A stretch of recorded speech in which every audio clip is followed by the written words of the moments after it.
Transfers have become an integral part of the entertainment product that football is today.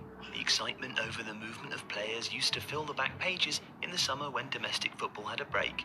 Now, transfer gossip columns are updated on a daily basis. And while we are familiar with the process that leads to a transfer today, the system has taken many different forms over the last century and a half. The evolution of the system can be best characterized as a tug-of-war between the clubs and the players over who has the bargaining power when it comes to transfers.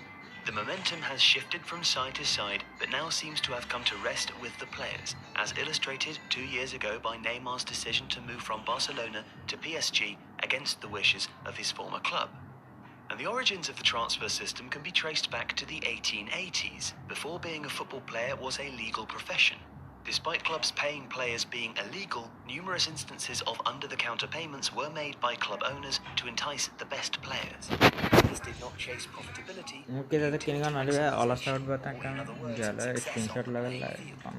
This is one of the overarching differences between the American sporting model, designed to protect the financial stability of the sponsor by avoiding the threat of relegation, and the European model, forever chasing sporting glory despite the financial losses. Because of this phenomenon, before 1885, players held the bargaining power. As there were no professional contracts, the best players were effectively mercenaries for hire, able to move wherever they wanted, whenever they wanted. The FA, realizing the negative effect club hopping was having on the integrity of their competition, decided to take action.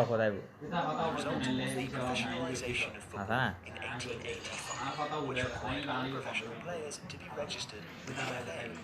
This birthed the retain and transfer system, with clubs feeling that they deserved to be compensated for losing the registration and playing ability of a particular player.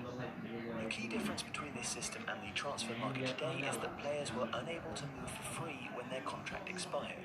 The clubs had the bargaining power and could decide to retain the player's registration and offer him a contract, usually a one-year deal, at least as good as his expiring deal, or wait for another club to offer a transfer fee deemed suitable to buy out the player's registration. In terms of sporting integrity, this legislative change halted club hopping and was designed to benefit the smaller clubs who could keep their better players or receive hefty compensation in return for losing them. There were also maximum and minimum salary caps to control player wages and protect clubs' financial stability. The pendulum of power was now firmly on the side of the clubs. The system effectively allowed the clubs to hold a monopoly over the players' registration, with any transfer requiring the approval of both the regulatory body, the FA, and the club holding the players' registration. That being said, owners were still fanatically obsessed with chasing football in glory, which meant that the maximum wage cap was often illegally broken by the club directors, desperate to entice and reward the biggest talent.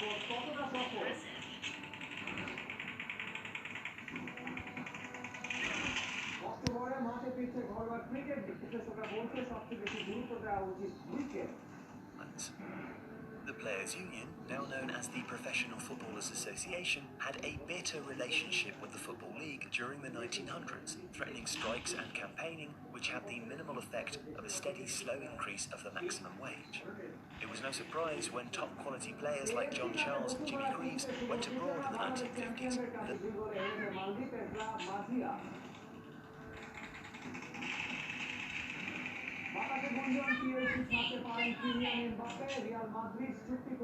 তো হয়ে যায় তাই বলছি জান by হব না তা হার The 1960s, famous for its hippie culture and freedom movements, saw the first real change in direction for the pendulum.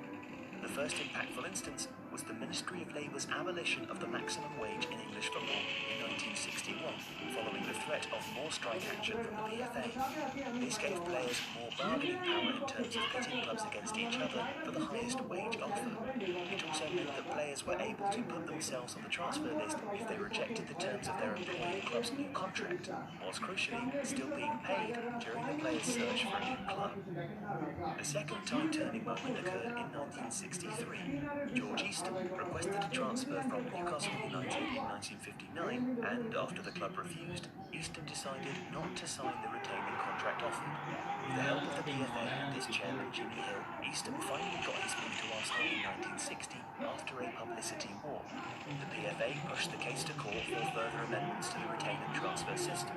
Judge Wilberforce ruled in favour of Eastham, and the football authorities were forced to rejig the system so that players reaching the end of their contract could leave on a free transfer if the employing club failed to offer a new contract at least as favourable as the expiring deal. Clubs still held the majority of influence when it came to transfers and contracts, but players could now be paid more than ever, and if not offered a continuous or upgraded contract, were free to move without being held hostage for a suitable transfer fee. After more PFA campaigning, 1977 saw freedom of contract introduced, where a player, having fulfilled his contractual obligations, was free to make the best deal he could with any club offering terms. The club holding the player's registration was entitled